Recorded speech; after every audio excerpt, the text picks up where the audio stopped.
नमस्ते दोस्तों, स्वागत है आपका हमारे चैनल पर। मैं हूं आपका दोस्त गोल्डी और आज हम लेकर आए हैं एक ऐसी मर्डर मिस्ट्री जहां हर सच के पीछे छुपा है एक और खतरनाक झूठ। एक ऐसा केस जिसने पूरे शहर को हिला दिया। तो तैयार हो जाइए सस्पेंस, थ्रिल और रहस्य से भरी इस कहानी के लिए। शुरू करते हैं सबसे बड़ी मर्डर मिस्ट्री। 8-2 मुंह से निकला नहीं। हमारे पूछने से तो बापूजान इस तरह भड़क रहे हैं जैसे सांड को लाल कपड़ा दिखाया जा रहा हो। आप ही पूछिए कि हमारे इस कपड़े में इन्हें बुराई क्या नजर आ रही है। आप इनके दोस्त हैं, शायद आप पर न भड़के। अब अगर यह लिखा जाए तो जरा भी गलत न होगा कि ठाकुर साहब के संयम का बांध टूट गया। चेहरा सुर्ख हो गया था उनका, जिस्म गुस्से की ज्यादती के कारण कांपने लगा था। हलक से वह दहाड़ निकल पड़ी जिसे बहुत मुश्किल से दबाए हुए थे। तुम कपड़े चेंज करके आते हो या नहीं? विजय ने पुनः बहुत आराम से और शांत स्वर में कहा, हम आपसे नहीं, आपके दोस्त से बात कर रहे हैं। उसके इस अंदाज ने तो ठाकुर साहब के गुस्से की आग में मानो घी ही डाल दिया।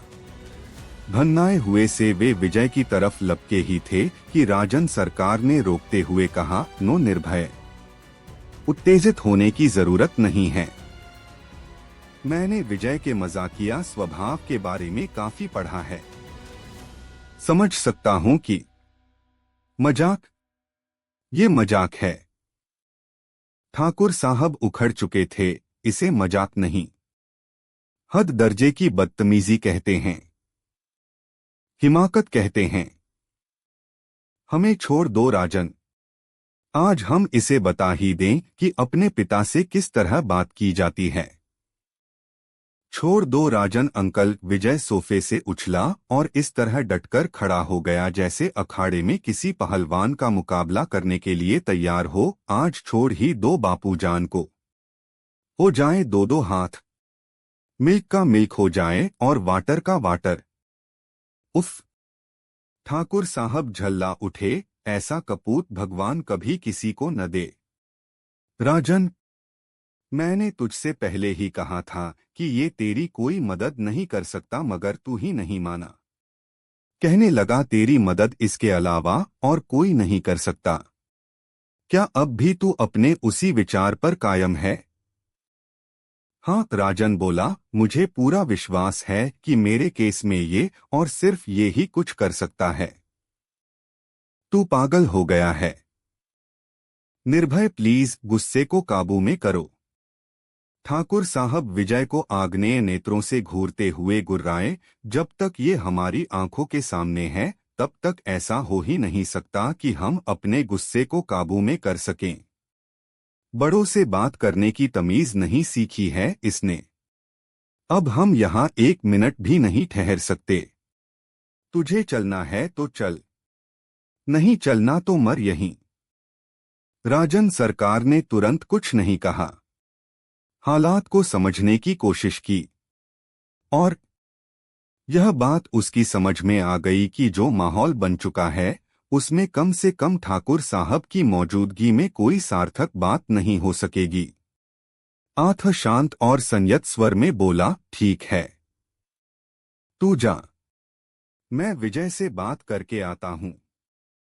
ठाकुर साहब की सुर्ख आंखों में आश्चर्य के भाव उभर आए, जो यह बता रहे थे कि उन्हें राजन सरकार से ऐसे फैसले की उम्मीद नहीं थी, जबकि राजन के होठों पर मंद मंद मुस्कान थी। ठाकुर साहब के मुंह से निकला, एकाध बार पहले भी ऐसा हो चुका है। मेरे किसी दोस्त को इसकी मदद की दरकार हुई और मेरे मना करने के बावजूद सिफारिश के लिए जबरदस्ती खींचकर मुझे इसके पास ले आया। हमारी समझ में आज तक नहीं आया कि ऐसा क्यों होता है। ये नालायक भला किसी की क्या मदद कर सकता है? और तेरा केस? तेरा केस तो ऐसा है राजन की दुनिया के इस सबसे बड़े गधे की तो बिसात क्या है। खुद भगवान भी धरती पर उतर आए तो तेरी कोई मदद नहीं कर सकता। बात तो ठीक है तेरी। तेरी ही क्यों, सबका कहना यही है कि हालात के जिस चक्रव्यूह में मैं फंस गया हूं उसमें से भगवान भी मुझे नहीं निकाल सकता। मगर फिर भी जाने क्यों मुझे पूरा विश्वास है कि उस चक्रव्यूह से मुझे तेरा ये नालायक बेटा निकाल सकता है। तो मर यहीं। हम जा रहे हैं, भन्नाए हुए ठाकुर साहब ने कहा और पलटकर तेज कदमों के साथ दरवाजे की तरफ बढ़ गए। फिर अचानक जाने क्या सोचकर ठिठके, पलटे और गुस्से भरी आंखों से विजय की तरफ देखते हुए बोले, तू सुन ही चुका है कि ये मूर्ख हमारा बचपन का दोस्त है। पता नहीं क्या सोचकर तेरी मदद हासिल करने आया है। हमारे काफी मना करने के बावजूद नहीं माना और जिद करके हमें यहाँ ले आया। यदि तुझे लगे कि यह 1% भी सच बोल रहा है तो कानून के दायरे में रहकर, एक बार फिर सुन, कानून के दायरे में रहकर जो संभव हो सके मदद करना। इतना कहने के बाद वे बाहर निकल गए। विजय धम्म से सोफे पर जा गिरा। अंदाज ऐसा था जैसे बहुत बड़ी मुसीबत से छुटकारा पाया हो। ठाकुर निर्भय सिंह के जाने के बाद कम से कम 2 मिनट तक कमरे में पूरी तरह सन्नाटा छाया रहा। किसी के मुंह से बोल न फूट सका था। विकास जानता था कि विजय गुरु ठाकुर साहब के सामने वैसी वाहियात बातें और हरकतें क्यों करते हैं। उस वजह को जानने के कारण दिल की गहराइयों से जब विजय के कैरेक्टर के बारे में सोचता था तो अंदर ही अंदर उसकी महानता को महसूस करके रोमांचित हो उठता था। मगर फिर भी उसे लगता था कि कभी कभी गुरु कुछ ज्यादा ही कर जाते हैं। धनुष्टंकार और पूर्ण सिंह की समझ में खास तौर पर ठाकुर साहब के प्रति विजय का व्यवहार कभी नहीं आया और बेचारे राजन सरकार को तो पता ही क्या था। वह तो बस इतना ही जानता था कि उसके दोस्त ठाकुर निर्भय सिंह की अपने बेटे से बनती नहीं है। इसके बावजूद जब उसे अपने चारों तरफ फैले अंधेरे के बीच विजय रोशनी की किरण के रूप में नजर आया तो ठाकुर साहब के पास पहुंच गया, क्योंकि डायरेक्ट विजय से वह कभी नहीं मिला था। भले ही अपने पिता के प्रति विजय का व्यवहार उसे भी पसंद नहीं आया था, मगर मजबूर इंसान आखिर मजबूर ही होता है। उसका स्वार्थ क्योंकि विजय से ही सधने वाला था, इसलिए ठाकुर साहब के जाने के बाद भी वहीं डटा रहा।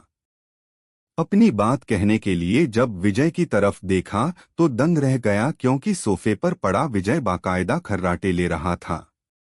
उसने विकास, धनुष्टंकार और पूर्ण सिंह की तरफ देखा। चेहरे पर ऐसे भाव थे जैसे इस सवाल का जवाब चाहता हो कि क्या कोई इतनी टेंशन के बाद इतनी जल्दी इतनी निश्चिंतता की नींद सो सकता है। जब कहीं से भी जवाब मिलता नजर न आया तो सोफे की तरफ बढ़ता सामान्य स्वर में बोला, मिस्टर विजय।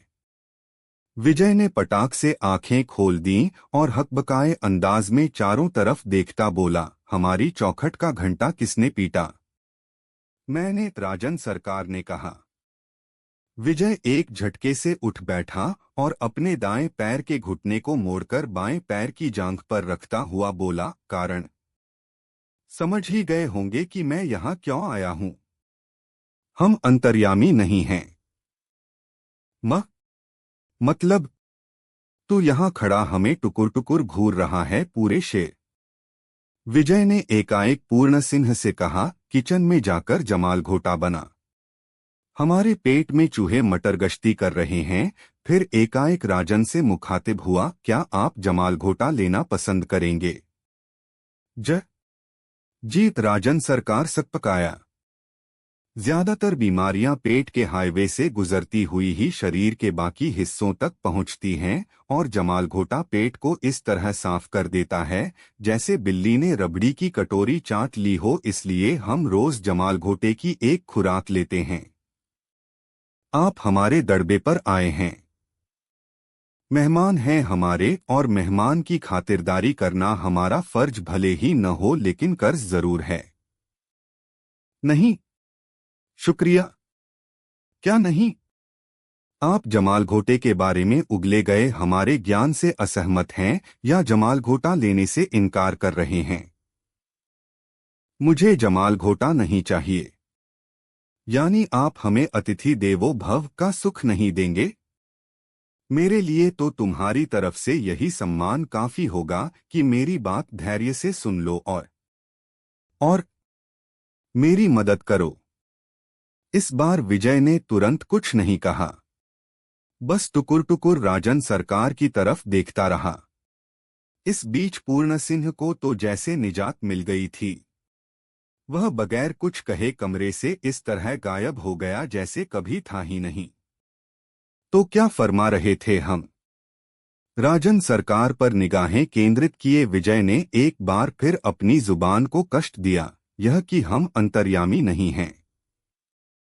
हमें कैसे मालूम कि आप अपनी तशरीफ का टोकरा सिर पर उठाए क्यों घूम रहे हैं और उसे हमारे दौलत खाने पर लाकर क्यों पटक दिया?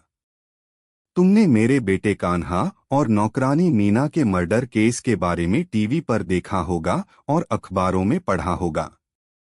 मीडिया उसका इतना कचूमर निकाल चुका है कि उसे तो हर आंख कान वाले ने देखा, पढ़ा और सुना है। उसी संबंध में आया हूं। कहिए, क्या कहना है? मैं और इंदू बेकसूर हैं। गप्प। राजन सरकार ऐसा सकपकाया कि मुंह से शब्द न फूट सके। कोरी गप्प हाँकने आए हैं आप?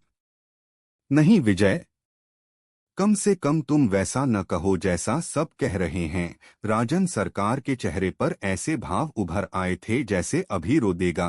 तुम मेरी एकमात्र और आखिरी उम्मीद हो। मतलब? निर्भय तुम्हें बता ही चुका है कि मैं और वो बचपन के दोस्त हैं। मदद के लिए जब मैं उसके पास पहुंचा तो उसने कहा, देखो राजन, दोस्ती अपनी जगह है, कानून अपनी जगह है।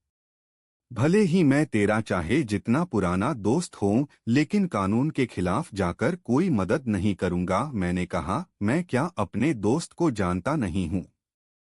मैं केस में तेरी सिफारिश के लिए नहीं आया हूं, बल्कि तेरे पास आने का मकसद है तेरे बेटे की मदद हासिल करना। मेरी बात सुनकर निर्भय बुरी तरह चौंक पड़ा था।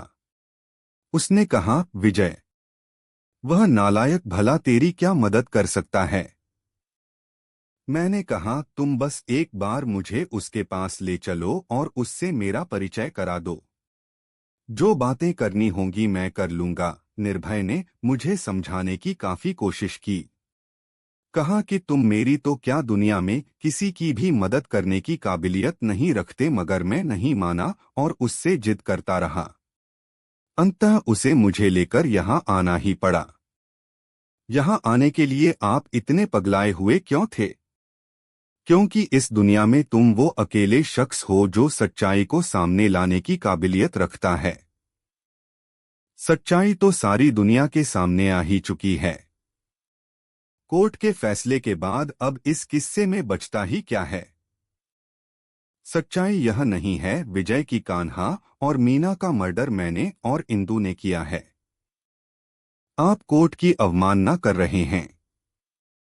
नहीं, मैं कोर्ट की अवमानना नहीं कर रहा। सिर्फ यह कह रहा हूं कि पुलिस ने इस केस की इन्वेस्टिगेशन ठीक से नहीं की। कोर्ट के सामने आधी अधूरी बातें रखी गई हैं।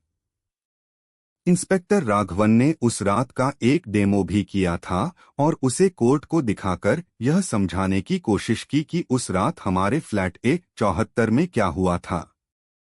हमारे वकील ने कहा कि वह डेमो पूरी तरह काल्पनिक था। उस रात A74 में वैसा कुछ नहीं हुआ, लेकिन कोर्ट ने इस दलील को नहीं माना। उस सूरत में कोर्ट को वह फैसला देना ही था जो दिया। तुम्हें मालूम होगा, हमने ऊपर की अदालत में अपील की है और इस वक्त उसी के आदेश पर जमानत पर हैं। हमें नहीं मालूम कि आपने ऐसा किस बूते पर किया है। आपके खिलाफ इतने ज्यादा और पुख्ता सबूत हैं कि राजन सरकार ने उसकी बात काटी। यकीन करो विजय, ऐसा हमने सिर्फ और सिर्फ तुम्हारे बूते पर किया है। हमारे बूते पर बात खोपड़ी में घुसी नहीं। हमने तो आपके दर्शन ही पहली बार किए हैं।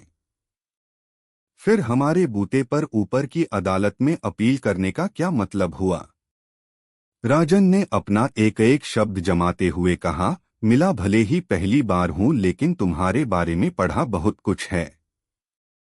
क्या पढ़ा है? यह कि जिस केस पर तुम काम करते हो उसका दूध का दूध और पानी का पानी होकर रहता है। पर जनाब, आपके केस में तो वह पहले ही हुआ पड़ा है। नहीं हुआ न विजय। यकीन करो राजन सरकार, उस पल जल बिन मछली की मानिंद तड़पता नजर आया था। हमारे मामले में ऐसा नहीं हुआ बल्कि अनर्थ हो रहा है। इसीलिए तो यह रिक्वेस्ट लेकर तुम्हारे पास आया हूं कि दूध का दूध, पानी का पानी करो। मेरे बेटे को इंसाफ दिलाओ, उस बेटे को जिसे आपने खुद मार डाला। प्लीज विजय, तुम भी बार बार वही कहकर मेरी आखिरी उम्मीद को मत तोड़ो जो सब कह रहे हैं। राजन सरकार की आंखों में नमी नजर आने लगी थी। कम से कम तुम तो सोचो, एक माँ, एक पिता अपने ही जिगर के टुकड़े को कैसे मार सकते हैं? कलयुग चल रहा है मेरी सरकार, जो हो जाए सो कम है। और फिर गुस्सा ऐसी बला है जो इंसान से कुछ भी करा सकता है। जो आपने देखा उसे देखकर किसी को भी गुस्सा आ जाएगा। वही तो कह रहा हूं, राजन की हालत बाल नोचने जैसी हो गई थी। मैंने ऐसा कुछ भी नहीं देखा जिसे देखकर गुस्सा आता। आधी रात के वक्त अपने नाबालिग बेटे को अधेड़ नौकरानी के साथ बेड पर नहीं देखा आपने? नहीं देखा, बिल्कुल नहीं देखा। वही तो कह रहा हूं, जो कुछ कोर्ट और मीडिया के जरिए समाज के सामने आया है वह सारी स्टोरी पुलिस की बनाई हुई है। एकदम झूठी और पूरी तरह काल्पनिक। सच्चाई का एक अंश भी नहीं है उसमें। तो फिर बंद फ्लैट में कौन मार गया उन्हें? पहेली तो यही है। ये पहेली हल हो जाए तो फिर लोगों के सामने हकीकत ही न आ जाए। समझने की कोशिश करो विजय, मैं तुम्हारे सामने इसी पहेली को सुलझाने की रिक्वेस्ट करने आया हूं, क्योंकि मुझे पूरा विश्वास है कि तुम।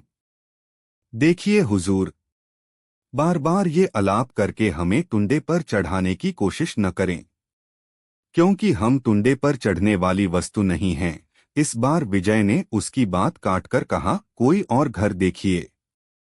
हमें विश्वास है कि कोर्ट के फैसले में कोई लोचा नहीं है। स्टोरी वही सच्ची है जिस पर कोर्ट ने मोहर लगाई है।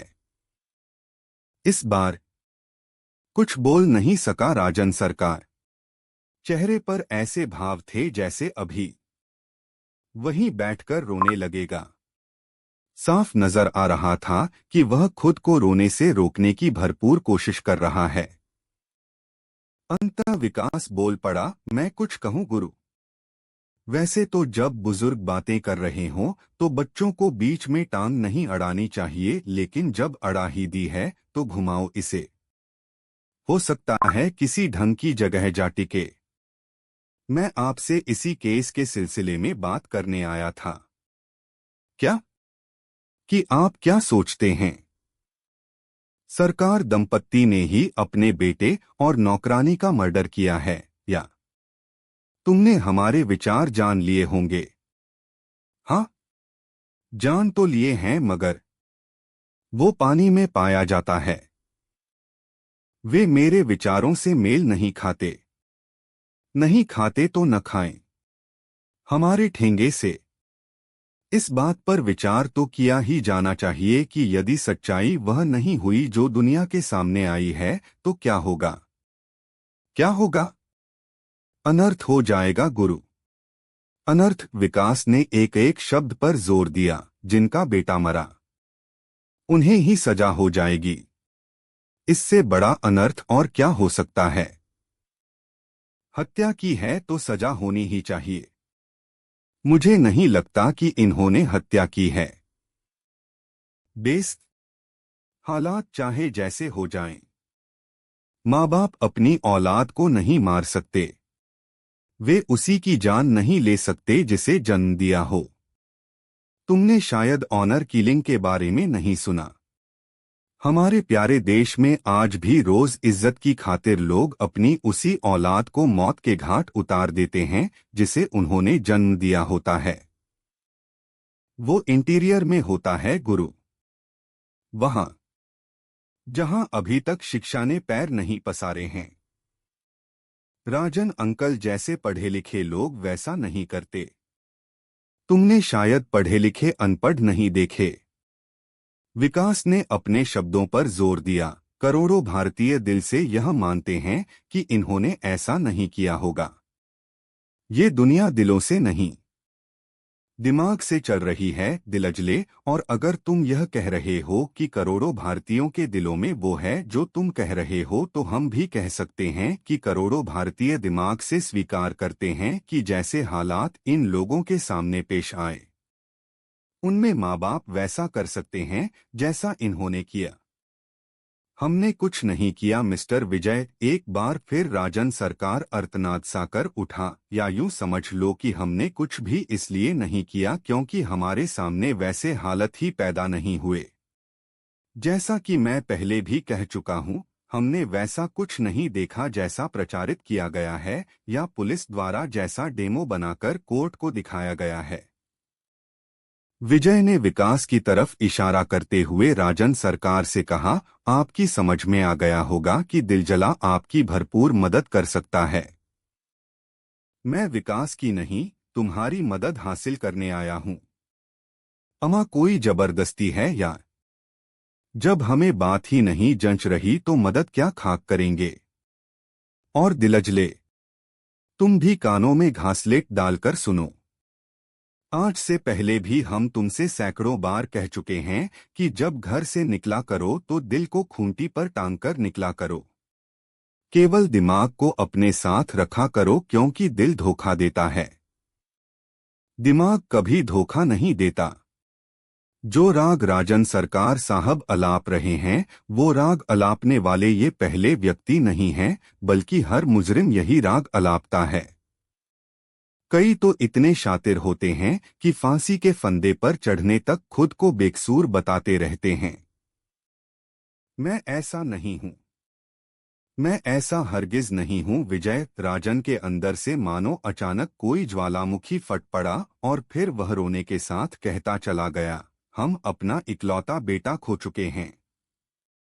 समाज में जो मान सम्मान और इज्जत थी, उसकी धज्जियां उड़ चुकी हैं। अब जिए भी तो किसके लिए, किस लिए? हर आदमी के पास जीने का कोई मकसद होता है। हमारे पास तो कोई मकसद ही नहीं रहा। यकीन मानो विजय, अब हम पति पत्नी में से किसी के भी दिल में जीने की जरा भी ख्वाहिश नहीं है।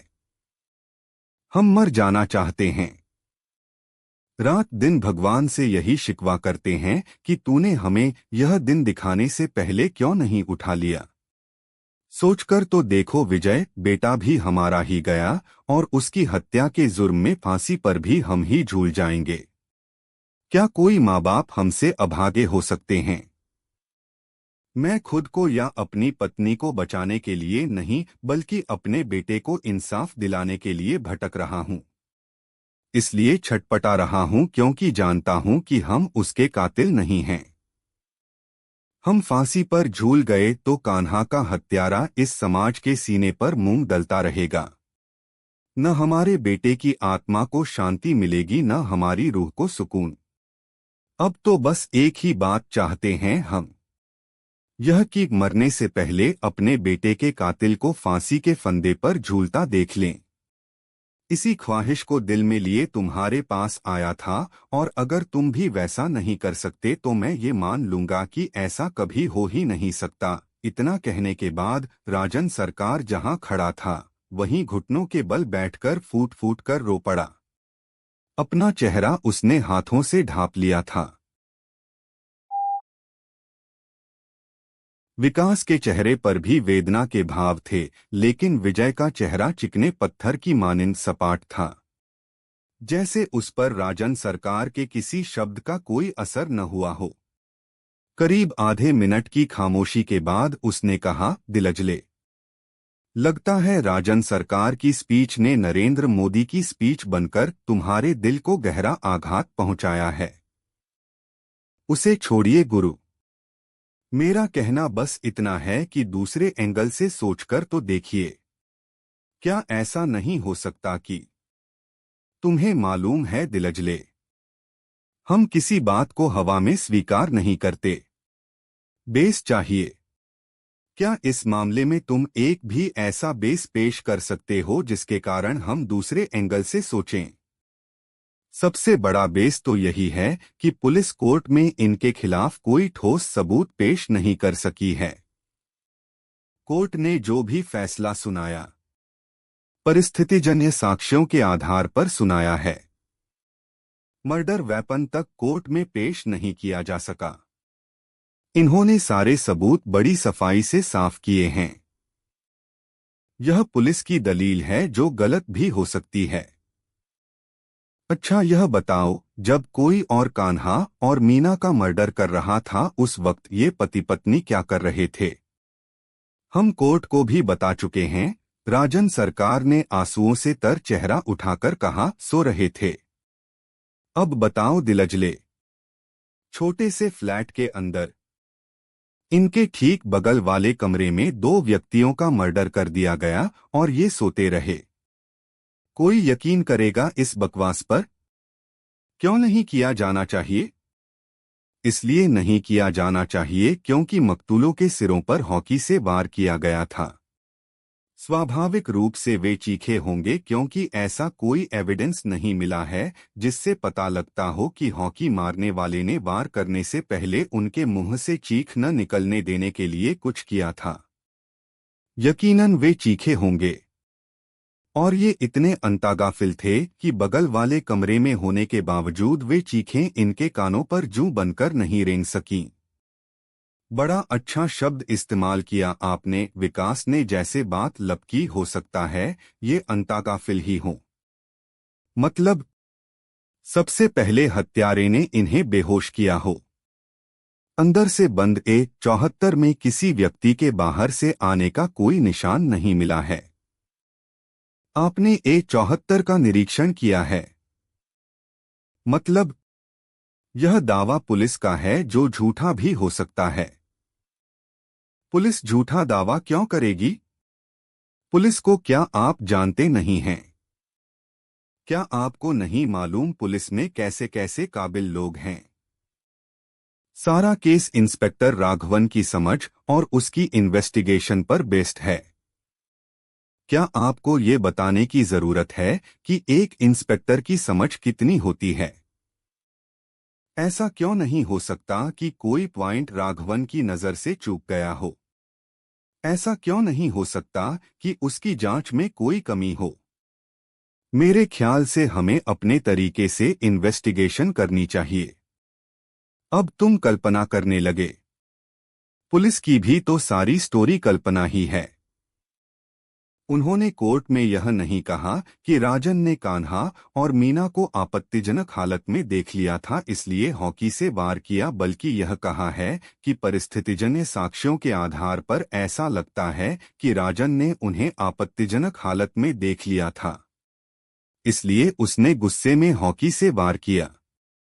गौर फरमाओ गुरु। इन शब्दों पर गौर फरमाओ कि परिस्थितिजन्य साक्ष्यों के आधार पर ऐसा लगता है। ये शब्द खुद बता रहे हैं कि सारी स्टोरी कल्पना पर आधारित है। विजय ने आंखें तरेरी, काफी सियाने हो गए हो दिलजले। क्या मतलब गुरु? तुम्हारी इस दलील में 2-4 किलो वजन तो है ही। और यदि वे कल्पना कर सकते हैं तो मैं कल्पना क्यों नहीं कर सकता? विकास दुगुने जोश के साथ बोला, उनकी कल्पना के आधार पर अगर एक कोर्ट सरकार दंपति को सजा सुना सकती है तो मेरी कल्पना के आधार पर उससे बड़ी कोर्ट इन्हें बरी क्यों नहीं कर सकती? बहरहाल कानून यह कहता है कि भले ही 100 मुजरिम छूट जाएं पर एक भी बेगुनाह को सजा नहीं होनी चाहिए। बड़ी कोर्ट से इन्हें बेनिफिट ऑफ डाउट क्यों नहीं मिल सकता? अब तुम कुछ ज्यादा ही स्मार्ट बनने की कोशिश कर रहे हो दिलजले।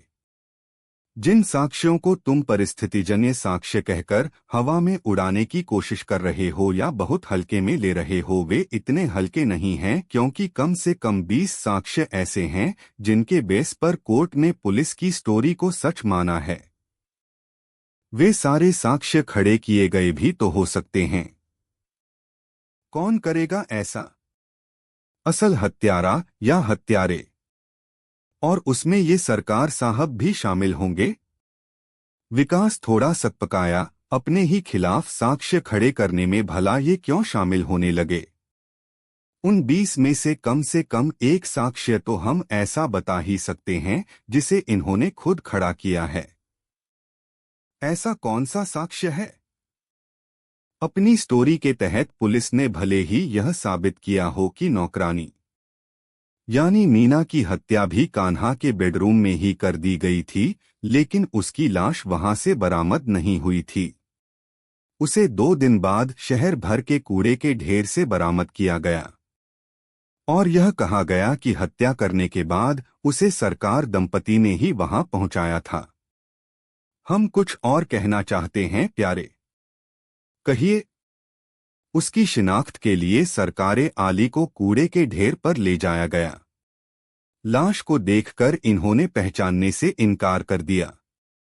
कहा कि मैं नहीं कह सकता कि यह लाश मीना की ही है, जबकि लाश जरा भी खराब नहीं हुई थी, सरासर पहचानने योग्य थी।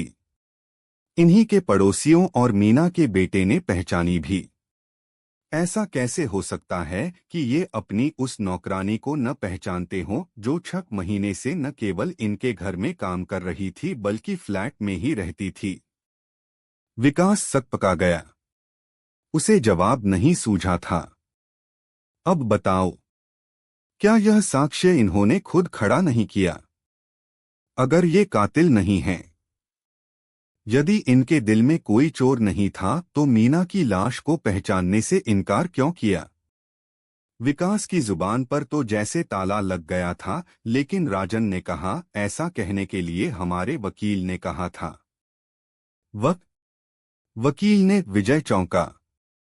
यह बात वकील ने मुझसे उसी समय कह दी थी जब पुलिस मेरे पास आई थी और बताया था कि वहां से एक औरत की लाश मिली है जहां निगर निगम शहर भर का कूड़ा डालता है और मुझे उसकी शिनाख्त के लिए चलना होगा। वकील ने कहा था, लाश मीना की हो या न हो, तुम्हें यही कहना है कि मैं उसे नहीं पहचानता क्योंकि तुम्हारे द्वारा यह कहते ही कि लाश मीना की है, पुलिस तुम्ही को कातिल मान लेगी और तुम पर अपना शिकंजा कस लेगी। ऐसे हालात में एक आम आदमी के सामने अपने वकील का कहा मानने के अलावा और कोई चारा नहीं होता, क्योंकि वह स्वयं कानून की पेचीदगियों को नहीं समझता। बात तो 16 आने दुरुस्त है। विजय ने किसी बुजुर्ग की तरह गर्दन हिलाई। वैसे हालात में एक आम आदमी वही करता है जो उसके वकील की सलाह होती है, मगर जरूरत से कुछ ज्यादा ही समझदार। तुम्हारा वकील कौन था? तुमने अखबारों में नाम पढ़ा होगा, अशोक बिजलानी। देखा गुरु, आपको उन 20 परिस्थितिजन्य साक्ष्यों में से एक का जवाब मिल गया जिनके आधार पर सरकार दंपति को दोषी माना गया है। विकास उत्साह से भर गया था। हो सकता है आगे चलकर दूसरे परिस्थितिजन्य साक्ष्यों के जवाब भी मिल जाएं, लेकिन उसके लिए हमें निकलना तो पड़ेगा ही। अगर तुम इतनी ही जिद कर रहे हो दिलजले, तो चलो निकल पड़ते हैं। देखा जाएगा जो होगा, यानी उस कहावत को चरितार्थ करते हैं कि चढ़ जा बेटा सूली पर, भली करेगा राम। विकास की आंखें चमकने लगीं, जबकि राजन सरकार खुशी की ज्यादती के कारण मानो पागल होने वाला था। उसके मुंह से चीख सी निकली थी, माँ। मैं तुम्हारी बात का मतलब नहीं समझा विजय। क्या इस बात का मतलब ये है कि तुम रीइन्वेस्टिगेशन के लिए तैयार हो गए हो? मेरी रिक्वेस्ट मान ली है तुमने, पर इसका मतलब यह नहीं है मेरी सरकार की हमने आपको बेकसूर मान लिया है। विजय ने कहा, हमारी खोपड़ी अब भी तुम्हें और तुम्हारी बीवी को ही कातिल कह रही है। हमने 3 वजहों से निकलने का फैसला लिया है। पहला, आपकी सिफारिश हमारे बापूजान ने की है। दूसरा, दिलजले की बात दिल से जा लगी है। और तीसरा, आजकल ठलुवे हैं, यानी कोई काम नहीं है। कोई काम नहीं है तो यही सही। वैसे हम सबसे पहले अशोक बिजलानी नाम के उस आला वकील से मिलना चाहेंगे जिसने तुम्हें नौकरानी की लाश को न पहचानने की सलाह दी थी।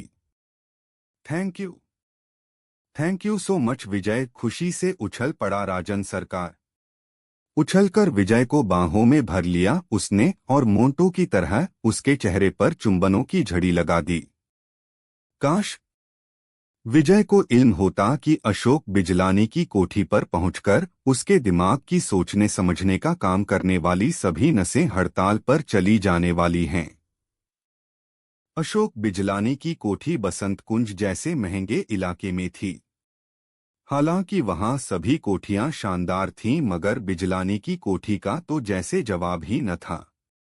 लोहे वाले गेट के बाईं तरफ वाले काले ग्रेनाइट पत्थर से मंढे पिलर के बीचों बीच सिल्वर कलर के अक्षरों से अशोक बिजलानी लिखा था।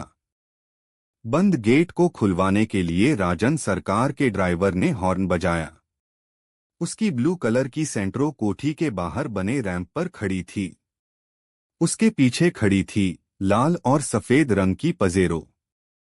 ड्राइविंग सीट पर विकास था, बगल वाली सीट पर विजय और पिछली सीट पर धनुष टंकार पसरा सिगार का धुआं उड़ा रहा था। यह गाड़ी विकास ने पिछले हफ्ते खरीदी थी और अपनी कोठी से विजय उसी में सवार हो गया था। एक वर्दीधारी दरबान ने गेट थोड़ा सा खोलकर बाहर झांका। शायद वह राजन सरकार की गाड़ी को पहचानता था, इसलिए गेट को पूरा खोलने का उपक्रम किया, मगर सिर्फ उपक्रम ही किया, खोला नहीं। क्योंकि तभी उसकी नज़र सेंट्रो के पीछे खड़ी पजेरो पर पड़ गई थी और वह उसे नहीं पहचानता था। राजन सरकार समझ गया कि वह क्यों हिचक गया है, इसलिए गाड़ी के अंदर से ही दरबान को अपने करीब आने का इशारा किया। दरबान सेंट्रो के नजदीक पहुंचा। राजन ने अपनी तरफ का कांच उतारकर कहा, वो हमारे साथ हैं, आने दो। दरबान ने स्वीकृति में गर्दन हिलाई, वापस गेट की तरफ गया और पूरा गेट खोल दिया। गेट पार करने के बाद दोनों गाड़ियां ड्राइववे पर फिसलती सी चली गईं। दोनों तरफ पहरेदारों की मानिंद खड़े अशोक के लंबे लंबे वृक्ष हवा के परों पर सवार होकर झूम रहे थे। उनके पार नजर आ रहा था हरा भरा लॉन और जगह जगह खिले रंग बिरंगे फूल। ड्राइववे सीधा था और वहां तक था जहां खूबसूरत इमारत का पोर्च नजर आ रहा था। यह कहा जाए तब भी गलत न होगा कि पोर्च भी देखने लायक था। लंबे लंबे 4 पिलर्स पर टिका हुआ था वह, और छत जमीन से करीब 24 फुट ऊपर थी। इतना विशाल कि उसके नीचे 4 गाड़ियां पार्क की जा सकती थीं। एक साइड में कई लग्जरी गाड़ियां खड़ी थीं। राजन सरकार के ड्राइवर ने पोर्च के ठीक बीच में पहुंचकर सेंट्रो रोकी। विकास ने पजेरो उसके पीछे। सेंट्रो से राजन सरकार और पजेरो से विजय विकास निकले। धनुष्टंकार विकास के कंधे पर सवार था। आओ विजय कहने के साथ राजन सरकार इस तरह इमारत के मुख्य द्वार की तरफ बढ़ा जैसे यहां अक्सर आता रहता हो और इमारत के मुकम्मल भूगोल से वाकिफ हो। मुख्य द्वार पार करने के बाद वे 5 फुट चौड़ी और करीब 20 फुट लंबी गैलरी में पहुंचे। गैलरी के उस पार लॉबी का एक हिस्सा और कुछ सीढ़ियां नजर आ रही थीं, परंतु वे लॉबी की तरफ नहीं बढ़े बल्कि उससे पहले ही गैलरी की दाईं दीवार में एक दरवाजा था। राजन सरकार ने उसे खोला और अंदर दाखिल हो गया। विजय विकास ने अनुसरण किया। वह काफी बड़ा कमरा था जिसे ऑफिस का रूप दिया गया था। बीचों बीच विशाल और चमकदार ऑफिस टेबल पड़ी थी। टेबल के दोनों अंदरूनी किनारों पर फाइलों का ढेर नजर आ रहा था और उसके पीछे पड़ी थी चमड़ा मंडी रिवॉल्विंग चेयर। चेयर इस वक्त खाली थी, मगर विशाल मेज के दाईं तरफ एक युवक और एक युवती अपेक्षाकृत छोटी मेज के पीछे पड़ी चेयर्स पर बैठे फाइलों का अध्ययन कर रहे थे।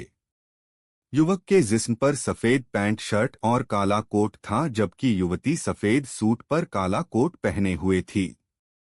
उनके ठीक सामने लेकिन विशाल मेज के पार यानी मेज के बाईं तरफ एक युवती कंप्यूटर पर काम कर रही थी। उसके जिस्म पर वकील वाली ड्रेस नहीं थी। वह केले के तने जैसी अपनी टांगों में जीन्स और जिस्म के ऊपरी हिस्से में लाल रंग का टॉप पहने हुए थी। टॉप का ऊपर वाला बटन खुला हुआ था। उसके कारण दोनों पर्वतों के बीच की घाटी दृष्टिगोचर हो रही थी। निहायत ही खूबसूरत लड़की थी वह। कमरे की हर दीवार के साथ बड़ी बड़ी अलमारियां लगी हुई थीं और उनमें करीने से सजी थीं कानून की मोटी मोटी किताबें। विशाल मेज और उसके पीछे पड़ी रिवॉल्विंग चेयर के पीछे एक बड़ी खिड़की थी। खिड़की पर ग्रिल और कांच लगा हुआ था। कांच के पार लॉन नजर आ रहा था। कमरे में मौजूद तीनों व्यक्तियों ने आहट सुनकर दरवाजे की तरफ देखा और देखते ही रह गए। खास तौर पर विकास के कंधे पर बैठे धनुष्टंकार को। उनके चेहरों पर कौतूहल के भाव उभरे थे। राजन सरकार ने अशोक बिजलानी की खाली कुर्सी की तरफ इशारा करते हुए कहा, कुछ देर पहले बिजलानी ने कहा था कि वह ऑफिस में ही मिलेगा। वे अंदर हैं राजन अंकल। इंटरकॉम पर हमें आपके आगमन के बारे में बता चुके हैं, लड़की ने कहा। बैठिए। राजन विजिटर चेयर पर बैठता हुआ बोला। बैठो विजय। हम बैठते कभी नहीं जनाब, हमेशा पधारते हैं, और ये लीजिए। पधार गए कहने के साथ विजय दूसरी विजिटर चेयर पर बैठ गया था। विकास तीसरी पर, जबकि धनुष्टंकार विशाल मेज के एक कोने पर पसर गया था। लड़के ने कहा, नो, वहां नहीं। धनुष्टंकार दांत किटकिटाकर उस पर घुड़का। लड़का ही नहीं, दोनों लड़कियां भी डर गईं। हंसते हुए विकास ने कहा था, उसे नहीं छेड़ो तो बेहतर होगा। लेकिन जीन्स और लाल टॉप वाली लड़की बोली, सर नाराज होंगे, प्लीज उसे वहां से हटा लीजिए। हमारा कहना तो ये मानता नहीं। विजय बोला। हाँ, लड़कियों का कहना मान जाता है, खासतौर पर खूबसूरत लड़की का, बशर्ते लड़की प्यार से कहे। वैसे इसे नाम ही से पुकारो तो बेहतर होगा। इसका नाम मोंटो है। मोंटो? हाँ, इससे प्यार से कहकर देखो कि मोंटो प्लीज। वो बैठने की जगह नहीं है। मेज पर मत बैठो, शायद मान जाए। लड़की के चेहरे पर हैरत के भाव काबिज हो गए। विजय की तरफ उसने ऐसे अंदाज में देखा था जैसे यकीन न कर पा रही हो कि उसने वही कहा था जो उसने सुना, जबकि विजय ने पुनः कहा, उसे वहां से हटाने का बस यही एक तरीका है। उस लड़की के मुंह से तब भी बोल न फूटा, जबकि सफेद सूट काले कोट वाली लड़की ने कहा, प्लीज मिस्टर मोंटो, मैं आपसे रिक्वेस्ट करती हूं कि वहां से हट जाएं। उसका इतना कहना था कि मोंटो के मुंह से ऐसी किलकारी निकली जैसे खुश हो गया हो, और फिर उसी लड़की के नहीं बल्कि दूसरी लड़की और युवक के मुंहों से भी चीखें निकल गईं, क्योंकि धनुष्टंकार ने मेज से सीधी जंप उस लड़की पर लगाई थी। इससे पहले कि कोई कुछ समझ पाता, वह लड़की के कंधे पर ही सवार नहीं हो गया बल्कि उसके फूले फूले गोल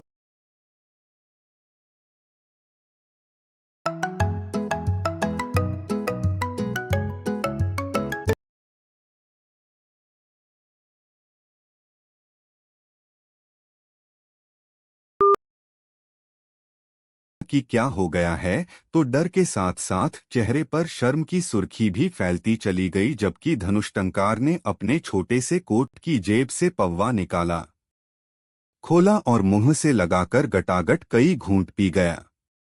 दोनों लड़कियां और युवक उसे हैरत से देख रहे थे।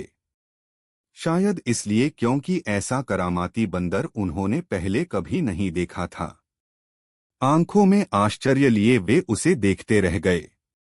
कमरे के हालात थोड़े सामान्य हुए तो विजय बोला, देखा, हमने कहा था न कि ये लड़कियों का कहना फौरन मानता है।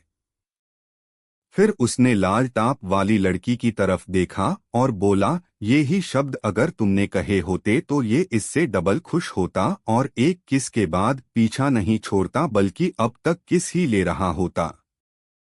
किसी के मुंह से बोल न फूट सका। थोड़े गैप के बाद राजन सरकार ने कहा, बिजलानी को बता दो कि हम आ गए हैं।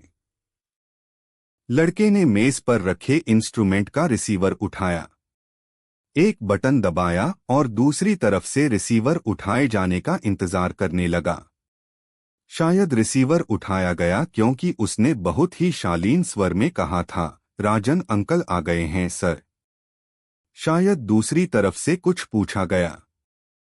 जी हाँ, लड़के ने कहा, उनके साथ 2 लोग और हैं और एक बंदर भी है। बंदर शब्द सुनते ही धनुष टंकार भड़क उठा। लड़के के गाल पर चांटा जड़ने के लिए विकास के कंधे से उछलने ही वाला था कि मौके की नजाकत को देखते हुए विकास ने उसे इस तरह पकड़ लिया कि वह न कर सके जो करना चाहता था। लड़का रिसीवर क्रेडल पर रख चुका था जबकि धनुष टंकार विकास की पकड़ से निकलने के लिए संघर्ष करने के साथ बार बार लड़के पर घुड़क रहा था। लड़का घबरा गया, चेहरे पर खौफ के भाव लिए बोला, अब इसे क्या हुआ? मुझ पर क्यों? हमने इसीलिए बताया था हुजूर आला कि इसका नाम मोंटो है। विजय बोला, उस शब्द से इसे नफरत है जो तुमने रिसीवर पर बोला। फौरन से पहले माफी मांग लो वरना ये तुम्हारी निक्का बोटी करके खा जाएगा और डकार भी नहीं लेगा। सब कुछ बताया जाने के बावजूद लड़के की समझ में कुछ नहीं आया था, इसलिए वह किंकर्तव्य विमूढ़ सा खड़ा रह गया जबकि धनुष टंकार हर पल उग्र होता जा रहा था। विकास ने लड़के को डांटते हुए कहा, जो गुरु ने कहा वो करो बेवकूफ। अब मेरे लिए इसे संभालना मुश्किल हो रहा है। हकबकाया हुआ लड़का धनुष टंकार की तरफ देखता हुआ बोला, सॉरी मिस्टर मोंटो। मोंटो कुछ और जोर से घुड़का।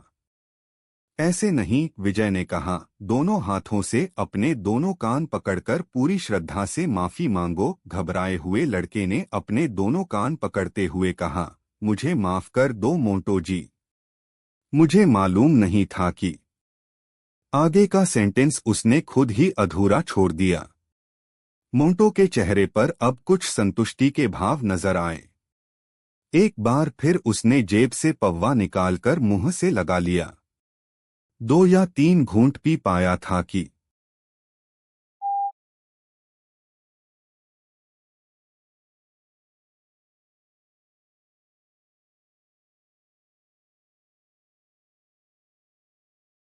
धार्य ऐसी आवाज हुई जैसे कहीं गोली चली हो।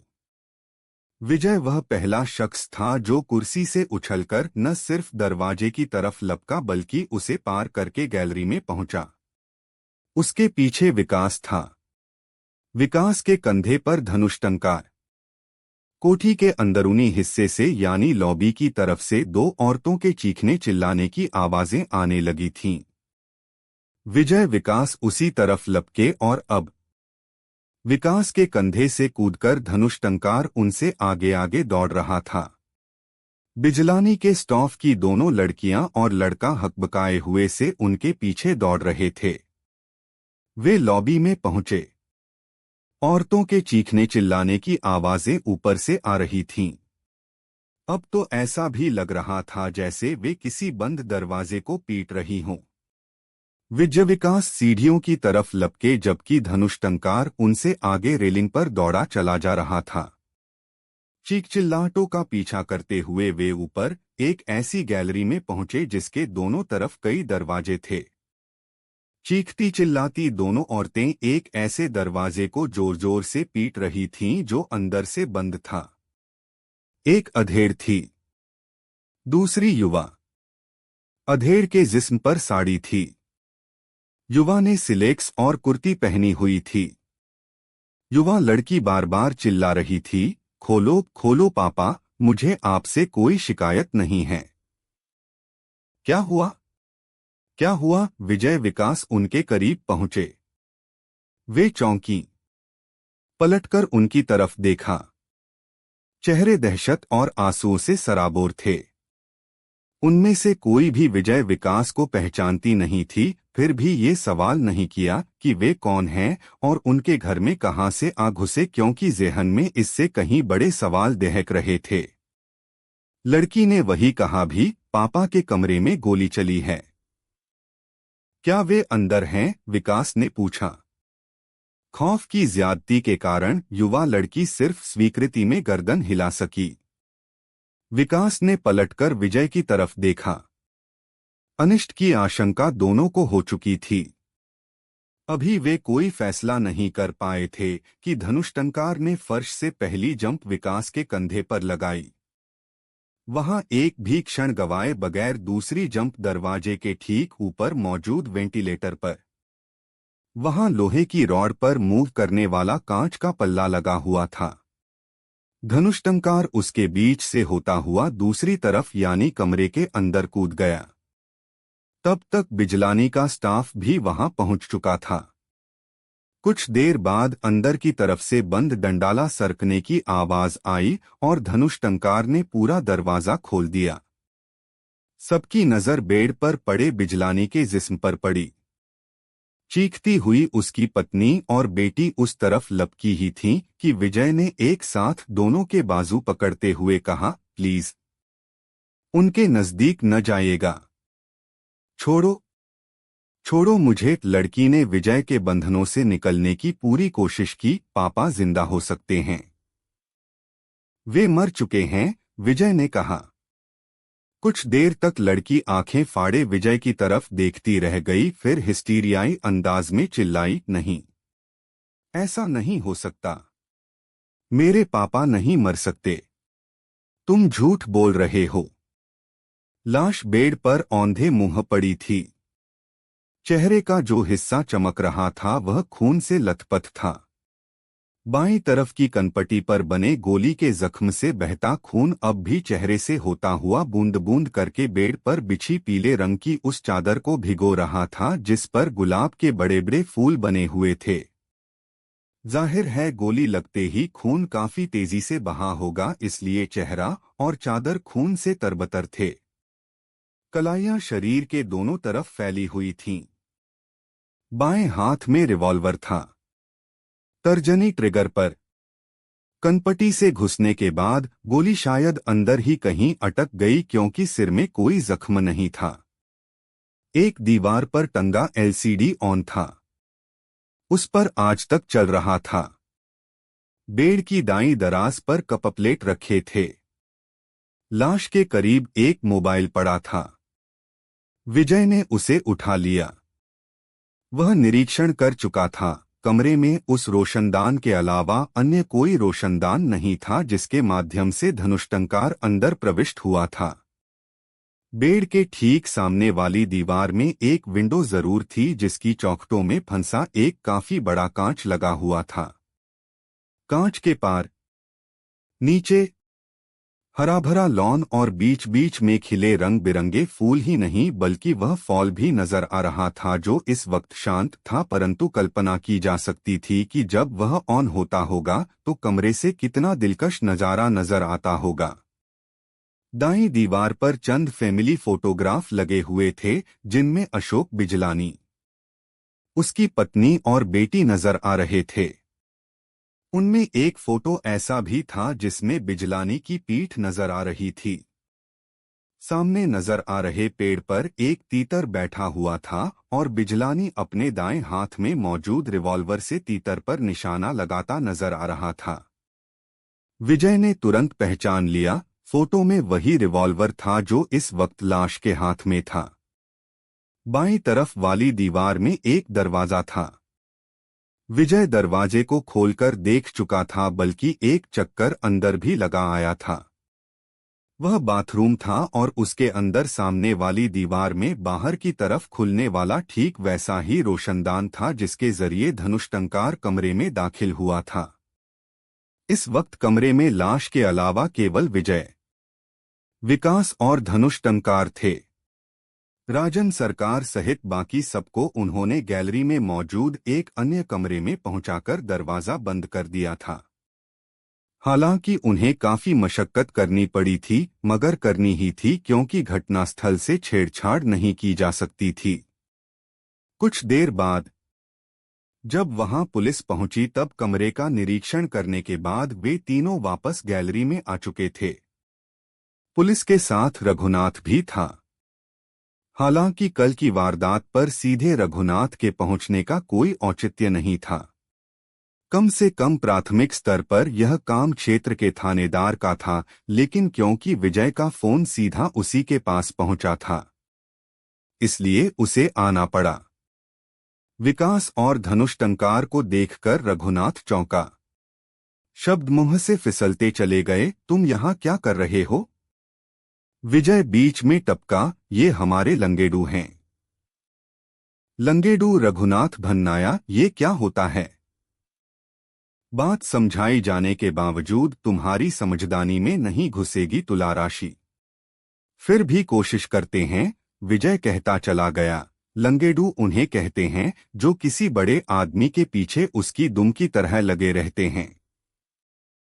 हर उस जगह पाए जाते हैं जहां वो बड़ा आदमी पाया जाता है। हर नेता के साथ तुमने कुछ ऐसे चेहरे देखे होंगे जो हर जगह पाए जाते हैं। उन्हें लंगेडू कहते हैं। रघुनाथ इस बार कुछ बोला नहीं, बस कड़ी नजरों से विजय को घूरता रहा। कुछ देर तक तो विजय ने उसकी नजरों को बर्दाश्त किया, फिर आंख मारता हुआ बोला, मोहब्बत भरी इन नजरों से इतनी देर तक न देखो रघु डार्लिंग। हमारा दिल सीना फाड़कर बाहर निकल आया तो वापस अपनी जगह पर फिट करना मुश्किल हो जाएगा। रघुनाथ सकपकाया। उसे लगा विजय अपनी सदाबहार बकवास शुरू करने वाला है। जानता था अगर एक बार वह शुरू हो गया तो काबू में लाना मुश्किल हो जाएगा, और कम से कम इस वक्त स्टाफ के सामने वह नहीं चाहता था कि विजय शुरू हो जाए, इसलिए तुरंत ही मतलब की बात पर आता बोला, तुम लोग यहाँ क्यों आए थे? जी आए नहीं, लाए गए थे। विजय ने किसी मुलाजिम की तरह गर्दन झुकाकर बेहद शराफत से जवाब दिया था। कौन लाया था? राजन सरकार। कौन राजन सरकार? एलो, जिसे आज की डेट में हिंदुस्तान का बच्चा बच्चा जान चुका है। उसे अपने सुपरिटेंडेंट ऑफ पुलिस नहीं जानते, इसीलिए हम तुम्हें सुपर इडियट कहते हैं रघु डार्लिंग। बकवास मत करो विजय। रघुनाथ भड़का। सीधे सीधे जवाब दो कि राजन सरकार कौन है? विकास बोला, गुरु उन राजन सरकार की बात कर रहे हैं, पापा जिन पर अपने बेटे और नौकरानी की हत्या का आरोप है। वो राजन सरकार। रघुनाथ चौंका और पुनः विजय की तरफ पलटता हुआ बोला, उससे तुम्हारा क्या संबंध?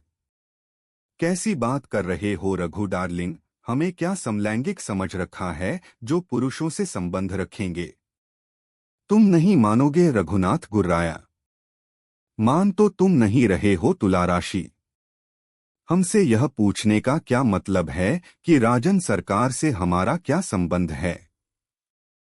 मेरा मतलब था राजन सरकार के साथ तुम यहां क्यों आए? ये हुई न बात। जवाब दो। विजय ने छाती फुलाकर कहा, हम उन्हें बेगुनाह साबित करने अपने दड़बे से बाहर निकल आए हैं। राजन सरकार को बेगुनाह साबित करने? जी। विजय ने अपना सारा जिस्म अकड़ा लिया। दिमाग खराब हो गया है तुम्हारा? जिसे कोर्ट दोषी करार दे चुकी है, उसे तुम बेगुनाह साबित करोगे? दिमाग हमारा नहीं, तुम्हारे आईजी साहब का खराब हो गया है। उन्हीं के मारे हम इस वक्त यहां खड़े हैं। क्या मतलब? मतलब कई किलोमीटर लंबा है तुलाराशि, उसे समझने के फेर में पड़े तो सारी उम्र यहीं गुजर जाएगी। तुमने अभी तक मेरे इस सवाल का जवाब नहीं दिया कि तुम लोग यहाँ क्यों आए थे। इससे पहले कि विजय कुछ कहता, विकास ने संक्षेप में सब कुछ बता दिया। ऐसा शायद उसने इसलिए किया क्योंकि जानता था विजय गुरु रघुनाथ को सीधा जवाब देने वाले नहीं हैं। रघुनाथ ने कहा, मतलब गोली तुम्हारे सामने चली? हमारी आंखों के नहीं, कानों के सामने। रघुनाथ ने उसे घूरा और बोला, तुम किसी बात का सीधा जवाब नहीं दे सकते। जवाब बिल्कुल सीधा है डार्लिंग। तुम्हें आड़ा तिरछा नजर आए तो हम क्या कर सकते हैं? तुम्हारा क्या पता? कल चश्मदीद गवाह बनाकर हमें कोर्ट में खड़ा कर दो। हम वहां भी यही कहेंगे कि हमने गोली की आवाज सुनी थी, लेकिन वो हमारे सामने नहीं चली। सुन चुका हूं। बड़ी मेहरबानी की हम पर, मगर हमारे ख्याल से प्रोटोकॉल के मुताबिक अब तुम्हें लाश की सुध लेनी चाहिए, क्योंकि हो सकता है इतनी देर हो जाए कि लाश तुम्हारा इंतजार करते करते थक जाए और खुद ही उठकर पोस्टमार्टम के लिए पहुंच जाए। बहरहाल इंतजार की भी कोई हद होती है मियां। रघुनाथ की सोचों को झटका लगा।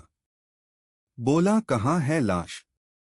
आइए कराते हैं दर्शन। कहने के साथ विजय उस कमरे के दरवाजे की तरफ बढ़ा जिसमें लाश थी। रघुनाथ और इलाके का थानेदार तथा 2 पुलिसिये भी उसके पीछे बढ़े। विकास और उसके कंधे पर बैठा धनुष्टंकार तो था ही। कमरे में पहुंचने के बाद रघुनाथ कुछ देर तक बेड के चारों तरफ घूम घूम कर लाश का निरीक्षण करता रहा। फिर बोला, लगता तो यही है कि इसने आत्महत्या की है। विजय ने बड़े आराम से कह दिया, मर्डर भी हो सकता है। मर्डर? मर्डर कैसे हो सकता है? रघुनाथ चिहुका, तुमने खुद ही तो बताया, गोली की आवाज सुनकर जब तुम लोग यहाँ पहुंचे तो कमरा अंदर से बंद था, जिसे रोशनदान के रास्ते से अंदर घुसकर धनुष्टंकार ने खोला, और कमरे में आने जाने का कोई अन्य रास्ता कम से कम मुझे तो नजर नहीं आ रहा। पहली बात, ये सारी कथा तुम्हें हमने नहीं, दिलजले ने सुनाई है। दूसरी बात, आंखों की जगह अगर बटन फिट कर लिए जाएं तो नजर भी क्या आ सकता है? मतलब? वह गुर्राया। मुकम्मल घटनास्थल का मुआयना अभी आपने किया ही कहाँ है सुपर इडियट साहब। करो तो शायद यह भी नजर आ जाए कि इस कमरे में मर्डर करने के बाद कोई कैसे उड़नछू हो सकता है। एक बार फिर रघुनाथ कुछ नहीं बोला, सिर्फ उसे घूरता रहा। इधर विजय की बात ने विकास को बुरी तरह चौंका दिया था। उसके ख्याल से भी यह मामला सीधा सीधा सुसाइड का था, और अभी तक उसका यह विचार था कि विजय गुरु के मुताबिक भी ऐसा ही है, मगर विजय गुरु के उपरोक्त कथन ने उसे सोचने पर मजबूर कर दिया। परंतु यह बात उसकी समझ में नहीं आई कि यह मर्डर कैसे हो सकता है। उसके ख्याल से भी वहां हत्यारे के भाग निकलने लायक कोई रास्ता नहीं था। कमरे को स्कैन सा कर रही रघुनाथ की नजर बाथरूम के बंद दरवाजे पर स्थिर हो गई। उसकी तरफ बढ़ा, बाथरूम में पहुंचा। उसका मुआयना करता बोला, मुझे तो ऐसी कोई जगह नजर नहीं आ रही जहां से कोई दाखिल हो सके या निकल सके। वो क्या है? विजय ने रोशनदान की तरफ इशारा किया। वो? रघुनाथ की नजर रोशनदान पर स्थिर हो गई। तुम्हारा दिमाग खराब हो गया है क्या? भला इतने छोटे रोशनदान से कोई कैसे आर पार निकल सकता है? जैसे अपना धनुष्टंकार घुसा। धनुष्टंकार की बात और है। मैं किसी व्यक्ति की बात कर रहा हूं। कोई व्यक्ति इस रोशनदान से क्यों नहीं हो सकता रघु डार्लिंग? विजय रघुनाथ की बात काटकर बोला, बिजलानी मियाँ का हत्यारा अपने मोंटो जैसा कोई जीव क्यों नहीं हो सकता? जैसे चिंपू जी, लंगूर या कोई और जीव। ऐसे भी कुछ व्यक्ति होते हैं जिनकी कदकाठी वैसे जीवों जैसी होती है जिनके हमने नाम लिए। ऐसा क्यों नहीं हो सकता कि ऐसी ही कदकाठी का कोई शख्स रोशनदान के माध्यम से कमरे में आया हो और हमारे यहाँ पहुँचने से पहले ही बिजलानी साहब का 1/2 करके निकल गया हो। रघुनाथ ने टिप्पणी की, कौड़ी जरा दूर की है। पर कौड़ी तो है न। विकास बोल पड़ा, निश्चित रूप से घटनास्थल पर आपने कुछ और भी देखा है गुरु। कुछ ऐसा जिससे आपको लग रहा है कि ये मर्डर भी हो सकता है। केवल रोशनदान के बूते पर तो आपने यह बात नहीं कही हो सकती। सुना प्यारे तुलाराशि, तुमसे ज्यादा भेजा तो तुम्हारे कपूत की खोपड़ी में ही क्रिकेट खेल रहा है। ऐसा और क्या नजर आ रहा है तुम्हें? हो मेरी जान। छोटा सा घटनास्थल है, विजय ने चुनौती देने वाले लहजे में कहा। पूरे के पूरे घटनास्थल पर घूम घूम कर देखो कि ऐसा कौन सा दूसरा सूत्र है जिससे लगता है कि अशोक बिजलानी का क्रियाकर्म किसी और ने भी किया हो सकता है। रघुनाथ पर तो जो प्रतिक्रिया हुई सो हुई ही। विकास का जेहन झंझना उठा था। इसमें कोई शक नहीं कि उसने भी विजय के साथ ही घटनास्थल का निरीक्षण किया था, मगर वैसी कोई बात नजर नहीं आई थी जिसके कारण इस दिशा में सोच सकता कि यहाँ जो कुछ हुआ वह सुसाइड की जगह मर्डर भी हो सकता है। अब उसने हर चीज को बारीकी से देखना शुरू किया। रघुनाथ भी वैसा ही कर रहा था और वे दोनों ही क्यों, धनुष्टंकार की आंखें भी जैसे एक्सरे मशीन में तब्दील हो चुकी थीं। थानेदार और उसके साथ आए पुलिसियों की हालत भी वैसी ही थी।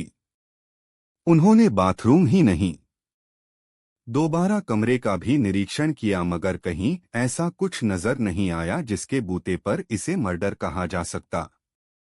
अंततः हारसी मानते हुए रघुनाथ ने कहा, मुझे तो कहीं कुछ नजर नहीं आ रहा। तुम भी हार गए दिलजले? विजय ने ऐसे लहजे में पूछा जैसे उसने कोई पहेली पूछी थी और वे जवाब नहीं दे पा रहे थे। विकास को कहना पड़ा, हाँ। अशोक बिजलानी राइट हैंडर था जबकि खुद को वह लेफ्ट हैंड से गोली मारता नजर आ रहा है। सभी चौंके। विकास ने पूछा, आपको कैसे मालूम कि वह राइट हैंडर था? इस फोटो को देखो। विजय ने दीवार पर लगे फोटो की तरफ इशारा किया। इसमें बिजलानी पेड़ पर बैठे तीतर को निशाना बनाता नजर आ रहा है। रिवॉल्वर यही है मगर दाएं हाथ में। विकास सहित वहां मौजूद हर जीव के दिमाग में विस्फोट सा हुआ। तो दोस्तों, आज के लिए बस इतना ही। अगर कहानी ने आपको सोचने पर मजबूर किया हो तो वीडियो को लाइक और चैनल को सब्सक्राइब जरूर करें। मिलते हैं अगले पार्ट में एक और खतरनाक रहस्य के साथ। धन्यवाद।